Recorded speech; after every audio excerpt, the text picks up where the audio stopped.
Good morning, everyone. Let's get our other stuff done here.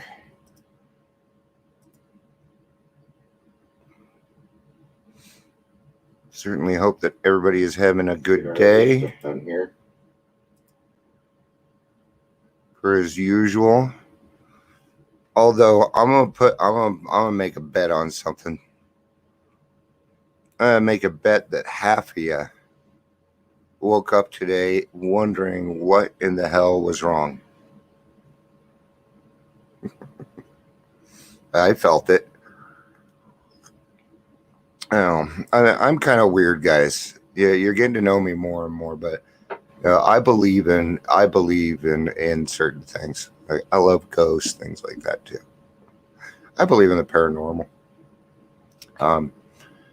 But I also believe in being able to. I'm highly empathic. All right. So that feeling that you guys are feeling today when you got up, it was your brothers, your brothers and sisters screaming out for their lives, man. It's what it is. And it hurts sometimes. So that's kind of what you're feeling. When a lot of people feel the same emotion at once, it can be very overpowering. I believe that the human brain is a lot more powerful than we're even willing to admit. Wow, I lost 3 people watching. That did it. Not that it was a challenge. Right. So, with that, you're going to have things popping up, new things. Or maybe you got up this morning, you're like, what is this feeling of contentment? I do not know what this is. What is this? And we try and figure out our new feelings, right? And they can be kind of confusing, even when they're good, right? Even when they're good. So for us, I mean, it's good, bad, or indifferent. Doesn't really matter to us, right? Doesn't, because we don't live there. So ask, keep in mind your brain is not going to like it. It is not going to like it, because even if it's really good for you and makes you feel good, your brain's like, that is an uncomfortable situation, and I just do not want to partake. So, and these kinds of things will come up. The best way to get through them is just to be honest with yourself. Well, what am I going through right now? Is this a good feeling? Is this a bad feeling? Bring it up with your sponsor. And you're going to start feeling new feelings. See, when we start growing up in the program, we are literally growing up. If you were like me and started drinking at an early age, 12, 13, guess how old you are emotionally? 12, 13 years old. All right.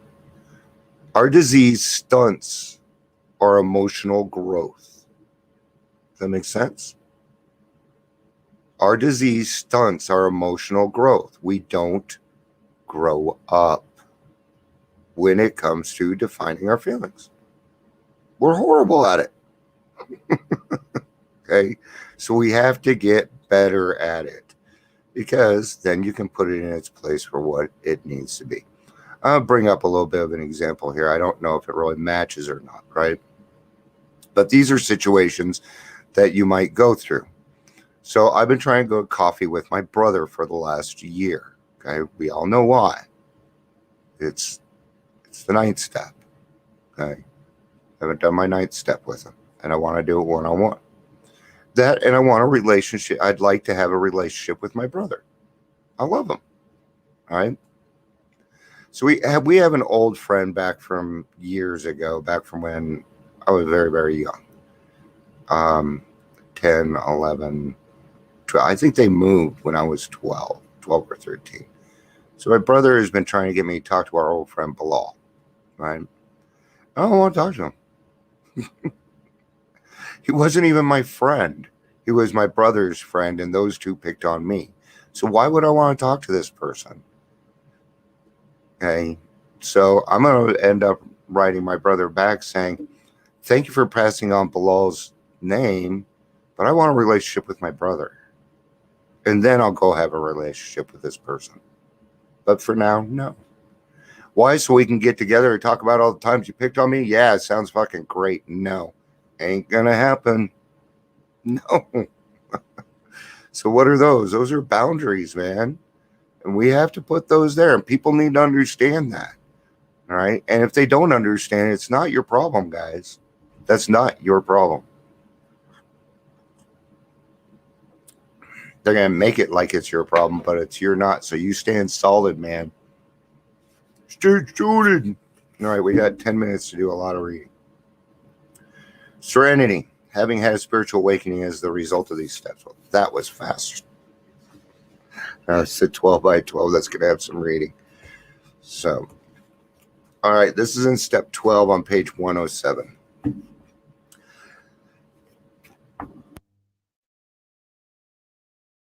Thank you, mute button. All right, step 1 showed us an amazing paradox. We found that we were totally unable to be rid of the alcohol obsession until we first admitted we were powerless over it. In step 2, we saw that since we cannot restore ourselves to sanity, some higher power must necessarily do so if we were to survive. Consequently, in step 3, we turned our will and our lives over to the care of God as we understood him. For the time being, we who were atheists or agnostic discovered that our own group, or AA as a whole, would suffice as a higher power. Beginning with the 4th step, we commenced to search out things in ourselves which had brought us to physical, moral, and spiritual bankruptcy. We made a searching and fearless moral inventory. Looking at step 5, we decided that an inventory taken alone wouldn't be enough. We knew we'd have to quit the deadly business of living alone with our conflicts, and in honesty, confide these to God and to another human being. At step 6, many of us balked for the practical reason that we did not wish to have all of our defects of character removed, because we still loved some of them too much. Yet we knew we had to make a settlement with the fundamental principle of step 6. So we decided that while we still had some flaws of character that we could not yet relinquish, we ought nevertheless to quit our stubborn, rebellious hanging on to them. We said to ourselves, this I cannot do today. Perhaps, but I can stop crying out, no, never. Then in step 7, we humbly asked God to remove our shortcomings as he could or would under the conditions of the day we asked. In step 8, we continued our house cleaning, for we saw that we were not only in conflict with ourselves, but also with other people and situations in which the world lived. We had to begin to make our peace, and so we listed the people we had harmed and became willing to set things right. We followed this up in step 9 by making direct amends to those concerned, except when it would injure them or other people. By this time, at step 10, we had begun to get a basis for daily living, and we keenly realized that we would need to continue taking personal inventory, and that when we were wrong, we ought to admit it promptly. In step 11, we saw that if higher power had restored us to sanity and enabled us to live with some peace of mind in a sorely troubled world, then such a higher power was worth knowing better by as direct contact as possible. The persistent use of meditation and prayer we found did open the channel so that where there had been a trickle, there was now a river which led to sure power and safe guidance from God, as we were increasingly better to understand him. So, practicing these steps, we had a spiritual awakening about which finally there was no question. There's no questions left. Are we going to live the spiritual life now, or we decided this is not what we want? Hurt. What? I thought we went through that. No, now it's time to make a commitment. So practicing these steps, we had a spiritual awakening about which finally there was no question. Looking at those who were only beginning and still doubted themselves, the rest of us were able to see the change setting in, right? And newcomers. From great numbers of experience, We could predict that the doubter who still claimed that he hadn't gotten the spiritual angle, who still considered his well-loved AA group the higher power, would presently love God and call him by name. Right? Miracles. That's what we call those. And spiritual experiences. Some of our spiritual experiences happen at the very beginning, some happen in the middle, some happen at the end. But at the end, you are going to make a commitment. Okay? What that commitment is, I don't know. That's going to be between you and God. But I always notice that there is some kind of, I don't want to say finality, but a thought that where you've come together and decided this is what you're going to do together, that God has turned you into a person that you wanted to, that you were striving to be. Okay. Now it's time to give back. Okay. The first year is yours. After that, nope. So be as selfish as you want during your first year, because after that, you're not allowed to have it anymore. Okay. What happens is you go through the 12 steps and then you just quit doing it, is what happens. Okay. So yes, there'll be a commitment there at the end. Okay. That's going to be between you and God, though. It's a private thing. My commitment to him was that I would stop, that I would not abuse his children, and that I would use my God-given talents to help other people. And that was the commitment that I made.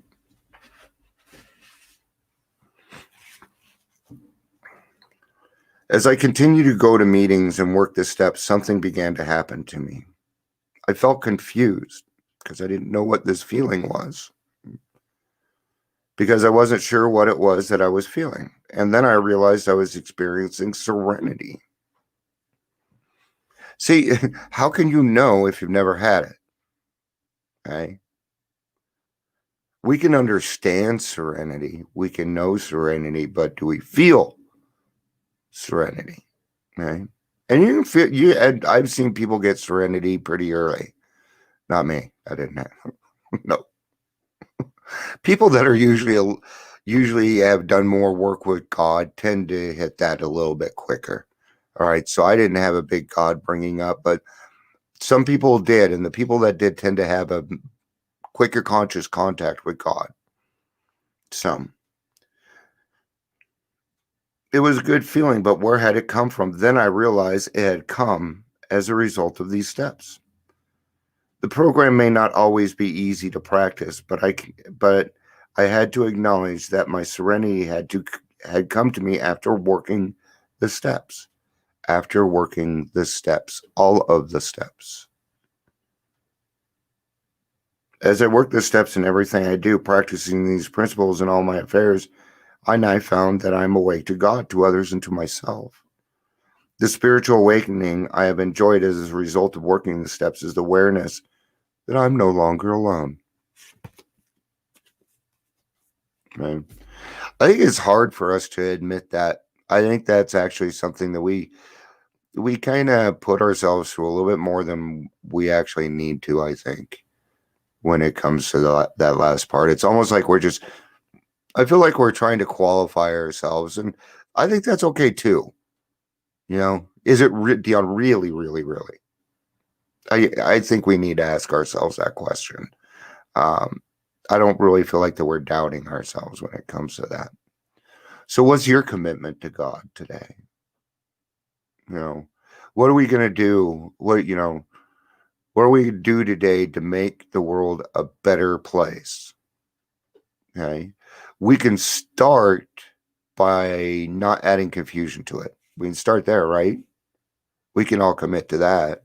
So today, let's create more harmony than confusion. If you feel like what you're about to do is to add more confusion, don't do it. And don't do it. So, all right, guys, I will be back tomorrow for the daily reflection. Have a great day. I love you guys. Peace out and have a day. Bye.